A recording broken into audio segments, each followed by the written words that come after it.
Z, CNS. Do you play?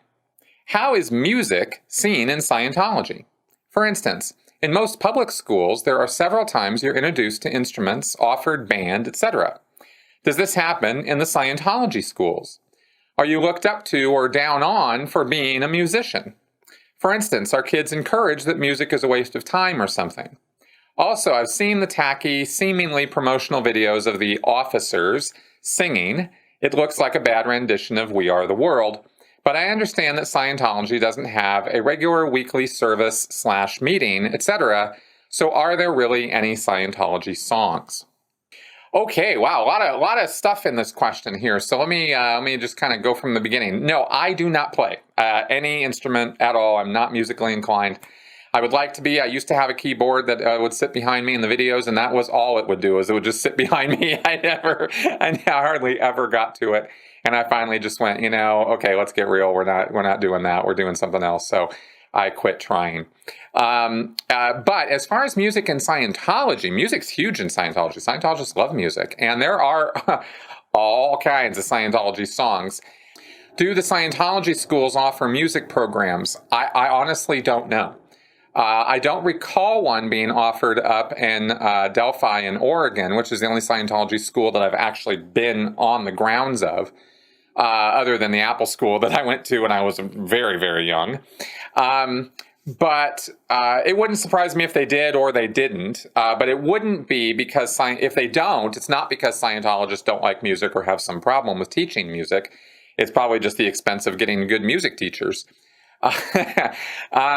So are you looked up to or down on for being a musician? No, I think if anything, you probably looked up to, because Scientologists love to think of themselves, as at least a lot of them do, as very creative people. And Hubbard encouraged a lot of creativity in the arts. He was a writer, and he loved writing, and he talked a lot about writing, and he wrote books about, or bulletins at least, about how to do art. And the things that he wrote about art, some of them are laughably stupid, some of them are, useful or have some practical use to them. But all the things that he wrote there, he said applied to all the arts, and he encouraged people to participate in and be involved in the arts, because he said that's what raises people up and raises their tone level, and it's the joy of creating. He had a whole little poem connected with that, which was about emotional control and manipulation. So it was kind of mixed in with this message of, the greatest joy there is in life is creating. Splurge on it. Well, that's great. The forcing yourself to smile part, I'm not so sure about. As far as the weekly meetings, they actually do have weekly Sunday services. At least they're supposed to.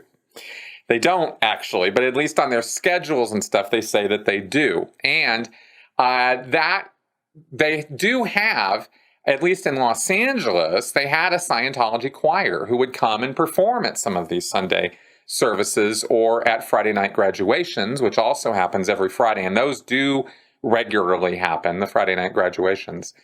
So there are events and activities where they have choral accompaniment or, participation, stuff like that. And Scientology singers, actual legit celebrities who are singers, are very, very much respected. Celebrity Center is a type of Scientology organization that caters specifically to celebrities, and that very much includes musicians. And you had, tons of musicians in Scientology's history. I've even interviewed a couple on my channel. But as far as, major celebrities, Isaac Hayes, Beck, he's still a Scientologist. He's current. So anyway, so yes, they're kind of down with all of that. There isn't any, poo-poo bad on the on music, and all genres, all attitudes about it. They're just really open to that whole thing.